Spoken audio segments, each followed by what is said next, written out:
Hello, my name is Adelina and I'm from the Learning Centre at Royal Central. I'm here to help you identify what plagiarism is. Some of these examples may be pretty obvious to you, but there may be other more subtle forms of plagiarism that you might have overlooked. Obviously, copying something word for word without acknowledging the source is plagiarism. So is claiming sole credit for an idea that was developed in collaboration with someone else as your own. That's collusion. But what if I were to take the third or fourth word of a quote and substitute it with something similar?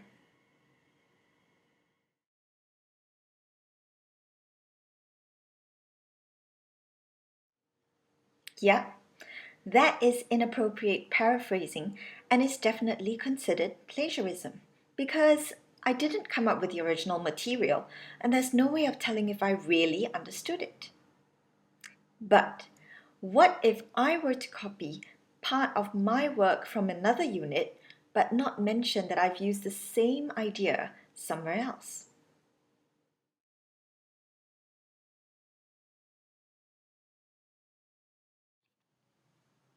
Yes, I would be plagiarizing myself and I would not be demonstrating my own unique perspective of this unit. But what if I were to quote something from a lecture that I heard or a performance that I'd seen without acknowledging the lecturer or the creators of the work?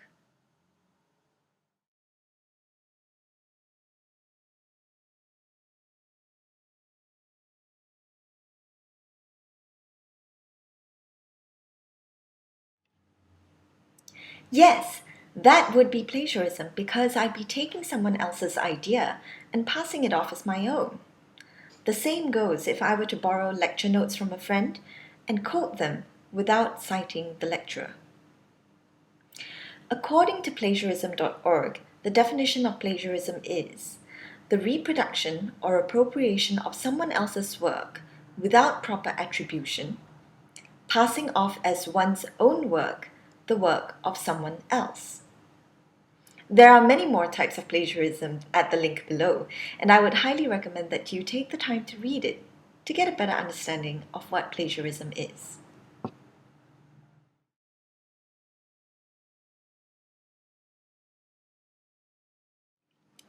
As we get to number 9, the aggregator, and number 10, retweet, the difference between referencing existing ideas already in the field and plagiarism becomes less clear.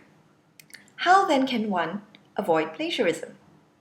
Well, there's lots of practical tips offered on plagiarism.org under its prevention section, like taking effective notes.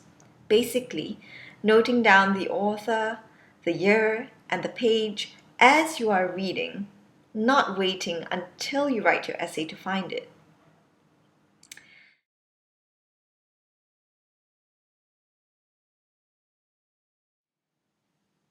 You can also use Turnitin to check for sources you might have used within your essay but forgot to acknowledge.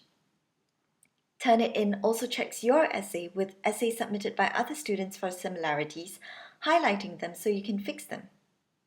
Naturally, because you have attended the same lectures and read the same material as other students in your unit, there will be some degree of similarity. But you can just read through it, fix what you need, and ignore the rest. You can submit an essay once every 24 hours, which means from 10 p.m. today to 10 p.m. tomorrow.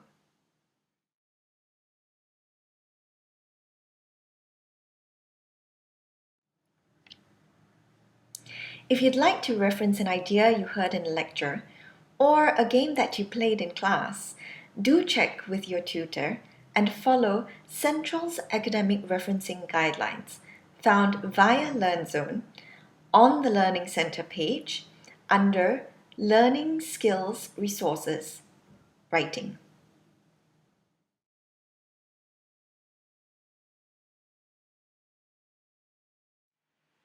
The most important thing to remember is that your essay is supposed to reflect your understanding. So show off your knowledge of the field and any new insight you might have gained from your familiarity with the broad discipline. Get into the habit of taking effective notes that reflect your understanding and apply this to your own practice so you'll be less likely to be guilty of plagiarism and more likely to discover new knowledge and insight from your learning process.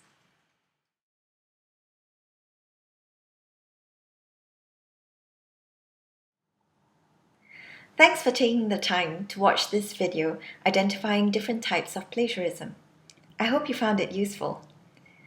Do remember to check out the Learning Center's online resources for more tips on reading, writing, and using freely available online tools to organize and present your work.